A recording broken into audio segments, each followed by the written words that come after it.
Good morning, ninth class students. How are you, beta?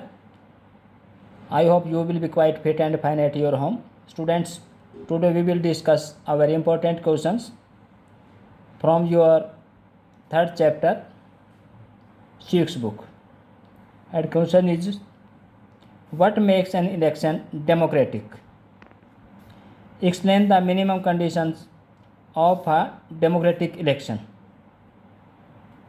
कि वो कौन से कारक हैं जो किसी इलेक्शन को डेमोक्रेटिक बनाते हैं, लोकतांत्रिक बनाते हैं. एक्सप्लेन द मिनिमम कंडीशंस, जो कम से कम जो कंडीशन चाहिए, जो शर्तें चाहिए, उनकी व्यवस्था कीजिए ऑफ आ डेमोक्रेटिक इलेक्शन. किसी लोकतांत्रिक इलेक्शन के लिए कौन कौन सी शर्तें हैं, क्या क्या सिचुएशन होनी चाहिए कि जब हम उसको इलेक्शन को डेमोक्रेटिक कह सकें कि ये इलेक्शन वास्तव में डेमोक्रेटिक है. आंसर देखिए बेटा. डेमोक्रेटिक इलेक्शन तो हम उसको कहेंगे जो बिल्कुल फेयर हो, फ्री एंड फेयर इलेक्शन, जिसमें किसी प्रकार का कोई प्रेशर ना वोटर के ऊपर हो और ना ही कैंडिडेट्स के ऊपर हो. Elections are very essential for a democratic system. तो किसी भी लोकतांत्रिक व्यवस्था के लिए इलेक्शन अपरिहार्य हैं, इसेंशियल हैं, अति आवश्यक हैं.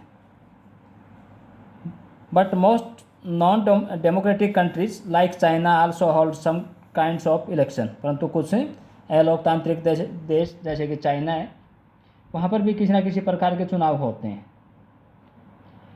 For democracy it is essential that election should be democratic. तो डेमोक्रेसी के लिए ये अति आवश्यक है कि इलेक्शन कैसे हों, डेमोक्रेटिक हों, लोकतांत्रिक हों. Minimum conditions of a democratic election are as follow. तो फॉलोइंग कंडीशन होनी चाहिए किसी भी इलेक्शन को डेमोक्रेटिक कहने के लिए कि ये इलेक्शन वास्तव में डेमोक्रेटिक है, इसमें लोकतांत्रिक जो सिस्टम है उसको फॉलो किया गया. तो कौन कौन सी कंडीशन चाहिए बेटा? फर्स्ट इज एडल्ट फ्रेंचाइज, कि वयस्क मताधिकार होना चाहिए. प्रत्येक जो एडल्ट है, प्रत्येक जो सिटीजन है जो एक मिनिमम एज क्रॉस कर चुका है, उसको राइट टू वोट होना चाहिए. Every adult citizen should have a right to vote, कि प्रत्येक एडल्ट सिटीजन के पास मत का अधिकार होना चाहिए, मताधिकार होना चाहिए, उसको अपना मत देने का राइट होना चाहिए. No one should be denied the right to vote without a good reason. तो किसी को भी राइट टू वोट से डिनाई नहीं किया जाना चाहिए जब तक कि कोई उचित कारण ना हो. तो हर व्यक्ति को राइट टू वोट होना चाहिए. वोट का अधिकार हर व्यक्ति को होना चाहिए. प्रत्येक व्यक्ति के पास ये अधिकार होना चाहिए, तब कहेंगे कि ये जो इलेक्शन हो रहे हैं ये डेमोक्रेटिक शैली में हो रही हैं. नेक्स्ट कंडीशन है इक्वल वैल्यू ऑफ वोट, कि प्रत्येक जो वोटर है उसकी जो वोट की जो वैल्यू है वो समान होनी चाहिए, इक्वल होनी चाहिए. ये नहीं होना चाहिए कि ये आदमी अमीर है तो इसकी वोट की वैल्यू ज़्यादा हो जाए, या ये गरीब है या किसी अलग जाति से तो इसकी वोट की कीमत ज़्यादा हो जाए, इसकी कम हो जाए. ऐसा नहीं होना चाहिए, सेम वैल्यू होनी चाहिए. Every citizen should have one vote and the value of vote of every citizen should be equal. तो डेमोक्रेसी की ये भी एक इसेंशियल कंडीशन है कि प्रत्येक नागरिक को केवल एक वोट देने का अधिकार होना चाहिए, और प्रत्येक वोट का जो मूल्य है, वोट की जो वैल्यू है वो सेम होनी चाहिए, इक्वल होनी चाहिए, चाहे वो वोट किसी गरीब व्यक्ति की या अमीर की है. Next freedom to contest election. तो प्रत्येक नागरिक को, प्रत्येक जो सिटीजन है उसको फ्रीडम होना चाहिए कि वो इलेक्शन कॉन्टेस्ट कर सके, चुनाव लड़ सके. किसी प्रकार की कोई कंडीशन उसके ऊपर नहीं होनी चाहिए कि आप नहीं लड़ सकते, आप चुनाव लड़ सकते हैं. Political parties and candidates should be free, कि जो पॉलिटिकल पार्टीज हैं या जो कैंडिडेट हैं, उम्मीदवार हैं, वो आज़ाद होने चाहिए, स्वतंत्र होने चाहिए टू कॉन्टेस्ट इलेक्शन, चुनाव लड़ने के लिए. उनको पूरी छूट होनी चाहिए, जब चाहे वो चुनाव लड़ सकते हैं.